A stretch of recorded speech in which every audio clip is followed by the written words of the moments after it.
তো নমস্কার, সকলে কেমন আছো? আশা করছি সকলে অনেক অনেক অনেক ভালো আছো।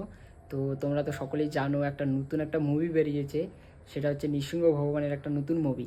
তো আমরা তো অন্য অন্য সময় তো আমরা দেখি, যেরকম হচ্ছে পুষ্পারাজ, তারপরে হচ্ছে যেরকম হচ্ছে আরও নতুন নতুন সাইয়ারানা সব কী কী সব মুভি বেরিয়েছে।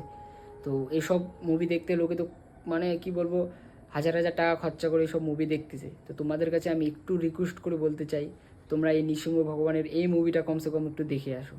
খুবই খুবই খুবই ভালো লাগবে, আশা করছি সকলেই অনেক ভালো লাগবে। তোমরা এই মুভিটা দেখতে যাও। কেন এই মুভিটা দেখানোর কারণ হচ্ছে, এটা আমি দেখতে বলতেছি এই কারণেই যে এটা হচ্ছে ভগবান রিলেটেড, ঠিক আছে? এটা ভগবান রিলেটেড মুভি। তোমরা যদি পারো যে একবার দেখে আসো। কেন প্রত্যেকটা মুভিতে তো আমাদের ধর্মটাকে মানে আমাদের মহাদেব আর অন্য অন্য যত দেবদেবী আছে সেগুলাকে ছোট করা হয়, মানে মুভির মাধ্যমে সেটা ছোট করা হয়। কিন্তু এই মুভিটাতে একটা একটা সিনেমা হলকে একটা মন্দিরে পরিণত হয়েছে। তোমরা প্লিজ দয়া করে একবার মুভিটা দেখে আসো। আর কিছু কিছু লোকের কাছে এই মুভিটা হয়তো ভালো নাও লাগতে পারে। এর কারণ হচ্ছে যে তারা তো একটু শিক্ষিত মানুষ, এই ভগবান টগবান মানে না।